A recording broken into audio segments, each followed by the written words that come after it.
Namaste. Hola, ¿qué tal? Me place poder saludarlos. Y aquí estamos una vez más convocados por la literatura.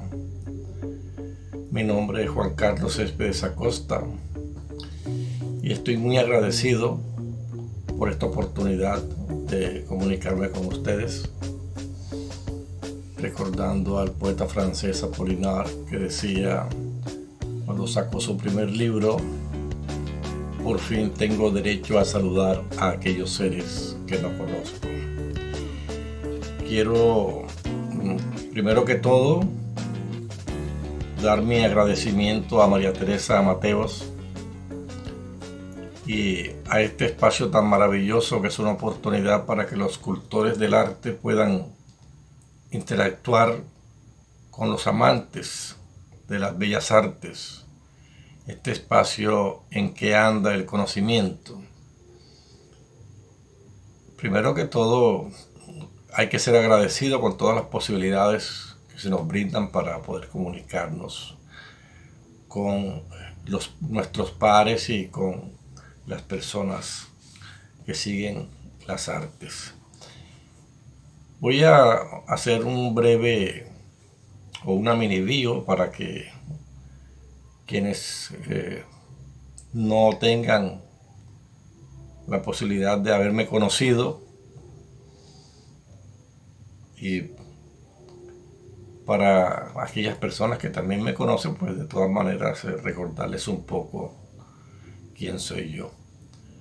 Repito que mi nombre es Juan Carlos Céspedes Acosta, soy de la ciudad de Cartagena de Indias y soy abogado, escritor, poeta y gestor cultural.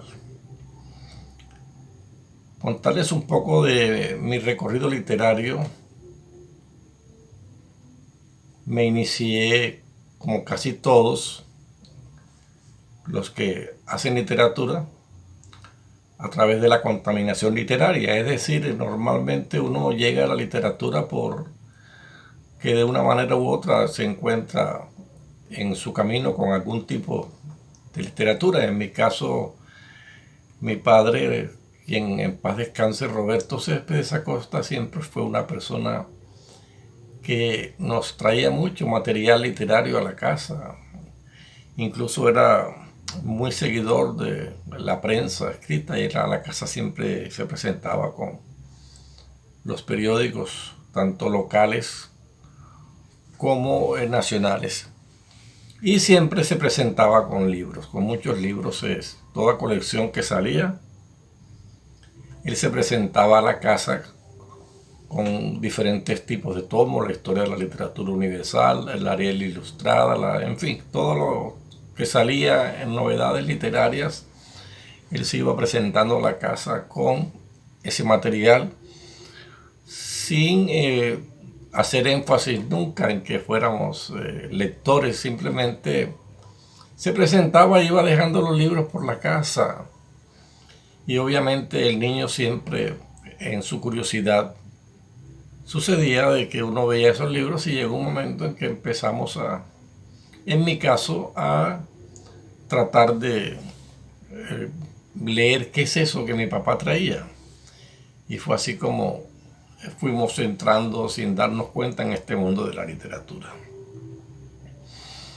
Gran lector, obviamente. Mi escritor que me abrió las maravillosas puertas de la literatura fue el gran Fedor Dostoyevsky, con su Crimen y Castigo, que me impactó demasiado. Y obviamente a partir de ahí, pues todos los grandes maestros de la literatura que de una forma u otra han hecho parte de mi trabajo literario. Después de estar en medio de este ajetreo universitario, pues conocimos algunos amigos, algunas personas que también tenían nuestras propias inquietudes, Y fue así como creamos en la Universidad Simón Bolívar de Barranquilla, donde yo cursaba mis estudios jurídicos. Creamos el grupo Renovación Bolivariana y fuimos haciendo nuestros primeros talleres literarios. Después empezamos a acudir a los talleres literarios de la ciudad de Cartagena y así fuimos haciendo un poco de pulimento tanto en nuestras lecturas como en nuestro quehacer literario. De tal manera de que siempre somos unos agradecidos de los talleres literarios porque entendemos que no solamente sirven para pulir las herramientas para trabajar con las palabras, sino que al mismo tiempo también sirve para endurecer un poco la piel en relación con lo que más adelante vendría, que serían las críticas, y que de pronto uno debe también estar preparado para poder enfrentarlas, porque no solamente la literatura se hace de halagos y de los me gustas de hoy en día en las redes sociales, sino que también uno tiene que estar preparado. Uno tiene que estar preparado para la crítica adversa, que muchas veces podría ser fundada e infundada. Sin embargo, uno tiene que tener la piel lo suficientemente curtida para saber aceptarla o pasar por encima de ella y no permitir, como en muchos casos ha sucedido, de que una crítica adversa vaya al traste con una carrera literaria. Entonces, para mí, fundamentalmente, este segundo aspecto dentro de lo relacionado a la crítica es lo más importante del taller literario. Lo segundo, pues, uno mismo, incluso yo creo que la autodidaxia es la gran herramienta para el escritor. Yo creo que igual que como pensaba García Márquez, uno se hace escritor a través de la lectura y a través de leer a la gente que sabe más que uno. Ahí es donde realmente uno más aprende. Bueno, vamos con mis publicaciones. Mi primer libro fue un libro de microtextos que se tituló Muchas historias, pocas palabras, porque es un libro de minificción. La verdad es que cuando lo publiqué por primera vez tuve siempre mis pequeñas desconfianzas, porque yo decía, caramba, ¿cómo es posible que la gente cómo va a recibir este texto de escribir uno en 2 o 3 líneas una historia? Y cuando estamos en la época del mercantilismo, donde la gente normalmente necesita un libro voluminoso para sentir que el dinero que ha pagado por el libro, pues no sea un dinero mal invertido.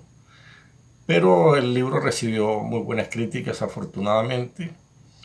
Después publicamos Contra toda evidencia la poesía, un título sugestivo que más o menos está en la línea de que aquí está mi literatura, aquí está mi poesía, a pesar de todos los contras con las que tuvimos que enfrentar ese primer reto. Después nos presentamos con unos cuentos en el libro que se llama Contra toda evidencia el cuento. Un libro de cuentos que pues a mí siempre se me conoció como poeta, y entonces el libro pues también juega más o menos con eso de que, oigan, yo sí hago poesía pero también hago cuentos, y por eso el título Contra toda evidencia el cuento, siguiendo más o menos la línea de mi segundo libro, Contra toda evidencia la poesía.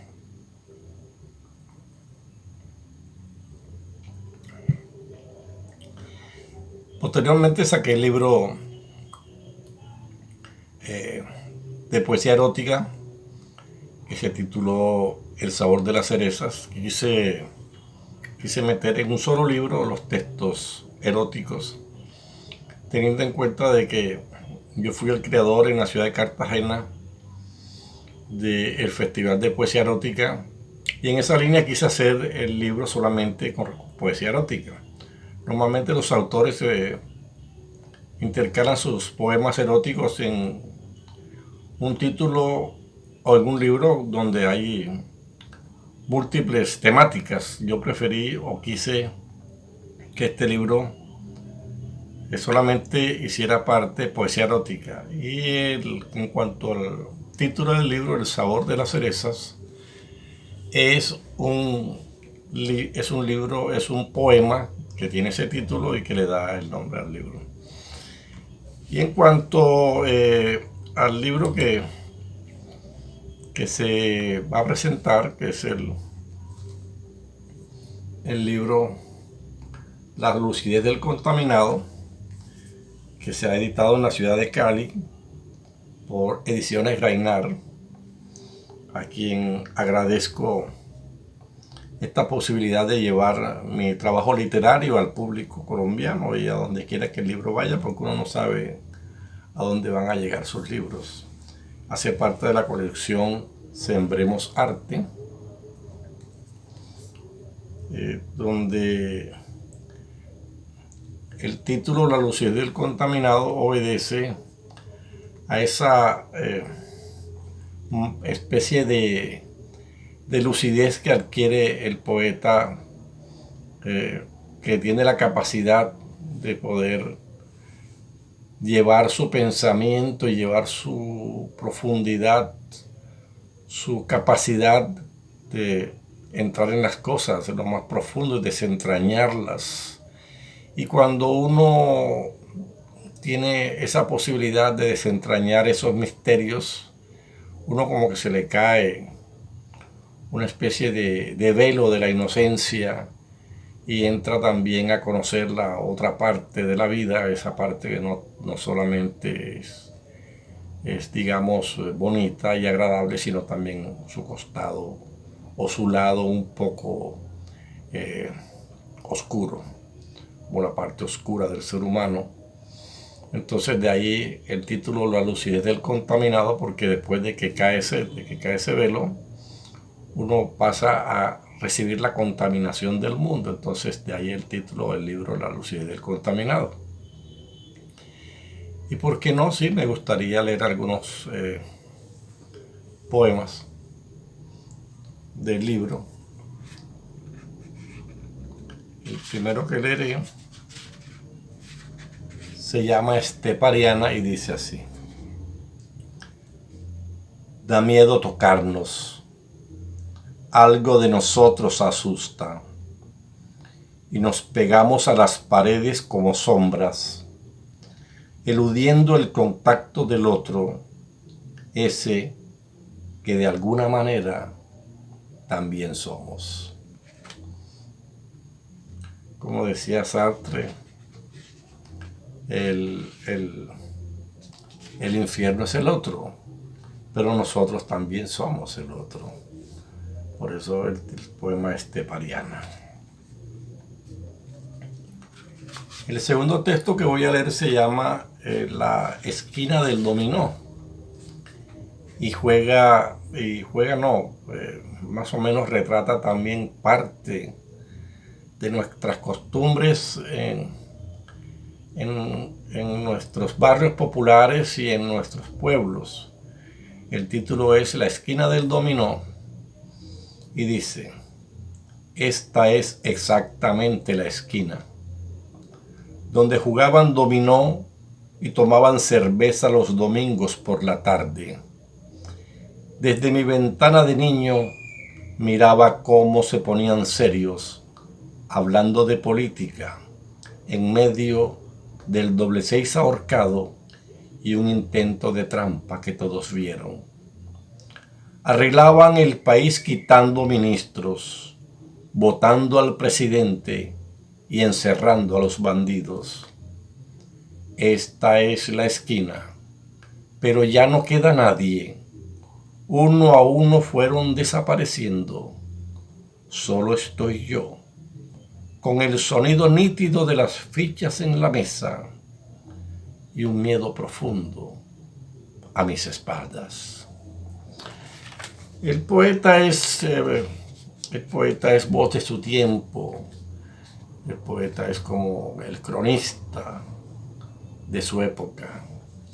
Por eso la poesía siempre está en constante evolución y en constante cambio, porque así como cambia la vida, también tiene que cambiar la voz del poeta que va llevando toda esta documentación de cómo la vida se va desarrollando. Y entonces el poeta tampoco se puede quedar estático, también tiene que ir en ese paso y en ese camino y siguiendo pues las enseñanzas de Heráclito.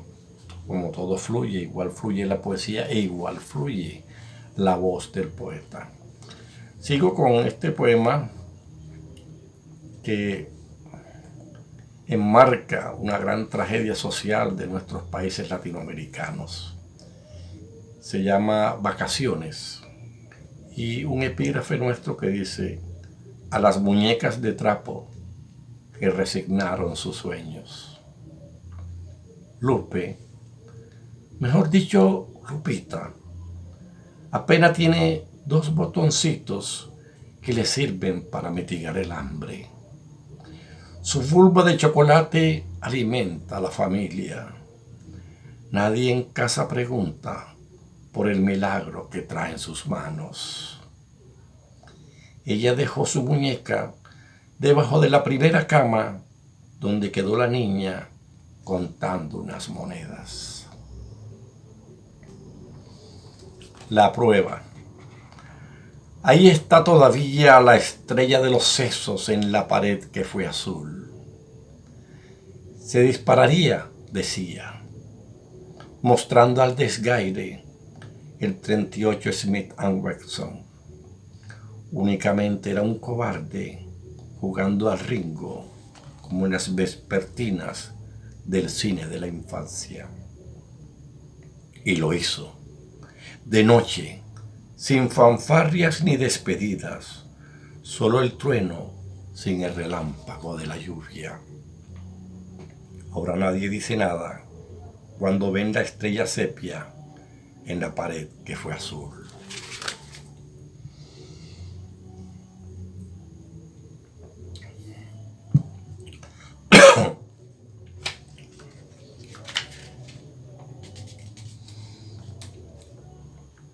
La poesía, siempre la poesía es la madre de todas las artes. Todas las demás artes tienen poesía, porque la poesía trasciende el poema. La poesía es la vida.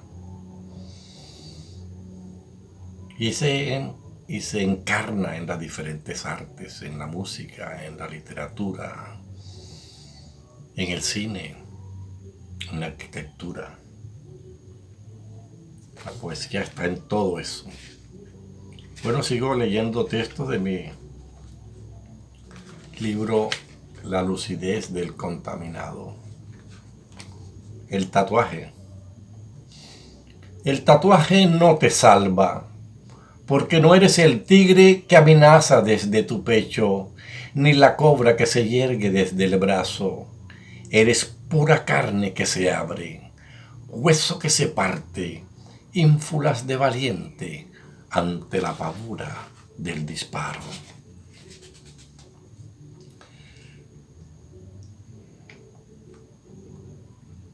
Quiero renovar mi agradecimiento a María Teresa Mateos y a este espacio tan maravilloso que es una gran oportunidad para los cultores del arte en la ciudad de Cartagena.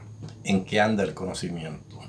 Este texto se llama Encrucijada y me acuerda, o lo hice pensando en ese poema de Robert Frost. Encrucijada. Puedes hacer de tus labios el jardín que perfuma una parte del mundo, el lugar donde las abejas liben el dulce de tu miel y polinicen con tus palabras la tierra, o hacer de tu boca el altar de la muerte, el yunque donde las palabras adquieran el temible filo de la destrucción, el suelo arrasado donde no volverá a germinar el trigo. Cuando la noche pierda su nombre y la mañana encuentre su camino, conoceré el decreto de tus labios. Siempre que uno va a leer poesía, tiene pues unos textos más y más preferidos que otros, pero bueno, es una suerte de azar el que determinados textos sean más importantes que otros, porque para el poeta todos sus textos son importantes y todos los textos tuvieron una génesis muy importante en el momento en que vinieron, en que fueron elaborados, determinada vivencia. Uno vive determinada vivencia en el momento en que hace un texto. Este se llama el cisma de los perros. Dice: dos perros se atacan por mis huesos, se devoran uno al otro y se vomitan. No son negros, no son blancos, y sin embargo son negros y son blancos. Dos perros, siempre diente, siempre muerte, siempre vida. Se esperan, se maldicen, se necesitan. Son uno que se matan, son dos que se viven. Siempre los perros, siempre.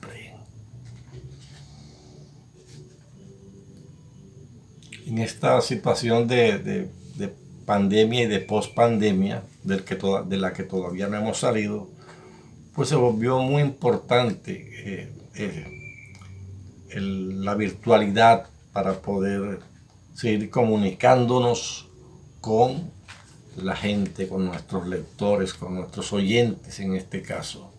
Pero siempre el vínculo importante. Este se llama Los perros del miedo. Dice: los perros huelen el miedo, lo sienten, lo viven, lo callan. Los caminos solos, una que otra sombra corta el vacío de las piedras.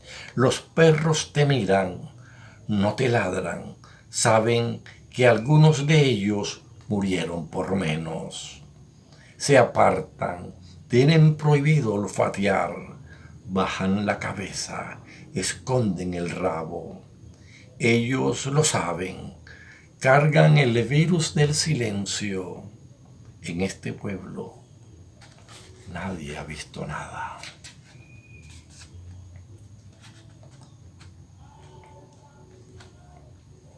Ya estamos terminando.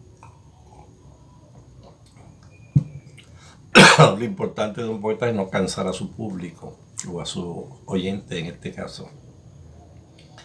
Este es el poema que se titula Lucidez del contaminado y más o menos explica el origen del título de este libro. Dice: lucidez, cruel enfermedad, que arrancas los párpados y erradicas los sueños, ojos despavoridos, sin las balsámicas zonas grises de la vida, irremediable soledad en un mundo blanco y negro.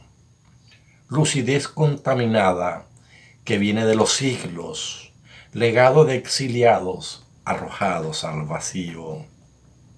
Maldición de los sentidos, imposible ingenuidad para seguir, para reír, el velo descorrido de la ración plena, que se hizo el refugio de la oscuridad, el remanso necesario para dormir, para morir, aunque sea un día, una hora. Aquí sigo, lucidez, esclavo de estos ojos demasiado abiertos, sin posibilidad de mirar a otra parte y escapar y no ver y dejar que el engaño tan humano me haga feliz como árbol bajo la lluvia. Bendita lucidez, llévate tus ojos, regrésame la noche de mis párpados compasivos. Bueno, ya voy a terminar, y para terminar voy a cerrar con un poema que se titula El vidente y que nace de la lectura de un poema del poeta español Antonio Gamoneda, que tiene un epígrafe acá en este poema que dice: El poeta no sabe que sabe. El poeta no sabe que sabe. Invidente va por la vida con su báculo florecido de voces y un signo indescifrable en la frente. El poeta no sabe que sabe lo que busca, lo que descubre. Profana piedra sin cuidarse de los bordes, destruye con su paso paradigmas y lo insultan porque sus huellas alucinadas sacan a la luz los crímenes ocultos. El poeta cree que no sabe, cuando saca con sus manos fuego al precipicio, cuando esculpe con el filo de su verbo el silencio más escondido. Este es mi libro, La lucidez del contaminado, y es su segunda edición. Es un libro que yo quiero mucho porque es mi vela descorrida, mi velo descorrido ante la realidad del mundo, la lucidez del contaminado. Bueno, me resta agradecer a esta ventana que me permite llegar a ustedes, que estén atentos a otros cultores que vendrán después de mí y siempre en contacto con ustedes. Namaste. Tengo una profunda cultura budista zen que me permite poder sobrevivir en este mundo tan arduo y tan complejo. Y como decía el finado Edgar Perea, sean felices.